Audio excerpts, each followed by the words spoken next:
I don't think we're seeing the level of cooperation we quite want to see yet from the Colombian government to invite them to the Shield of America's event in Pact, but we certainly hope that this newfound organization will expand and we can continue to invite additional member countries. But there was quite a few countries there. I believe there were 17 countries represented, 12 heads of state with the president over the weekend.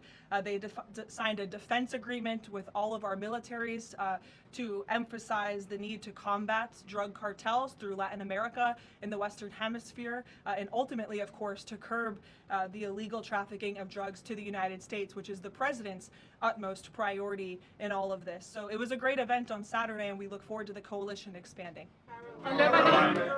Kelly in the back. Caroline, thank you. Good to see you. I want to get back to another question that was asked earlier. It talked about the political aspects, but there's also the ideological and the spiritual aspects of what Iran has said for 47 years. Death to America, death to Israel. And we've just finished talking about the fact that terror has been around the world. Iran has been the nexus of that in so many ways.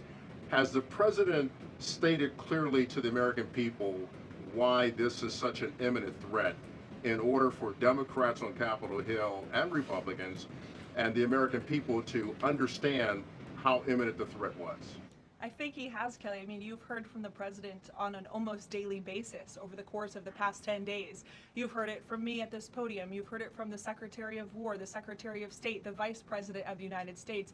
You know, the president's top cabinet and his officials have been repeatedly explaining to the American public the threat that Iran has posed to our country in this moment, but of course, over the course of the past 47 years. And their words, again, chanting death to America, speak for themselves. Go ahead. You can follow up. Why the division within the American people? I realize that we have the people are talking about the War Powers Act. They're talking about all kinds of issues.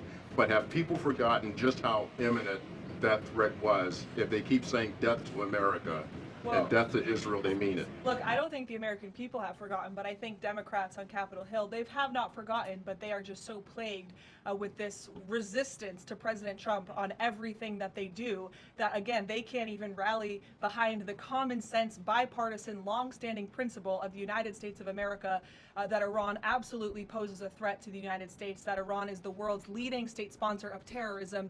And I think that's reflected again in their voting pattern. In 2023, every single member of the House of Representatives, with the exception of one, I believe the final vote was 412-1 in 2023 for a resolution condemning Iran as the world's state leading sponsor of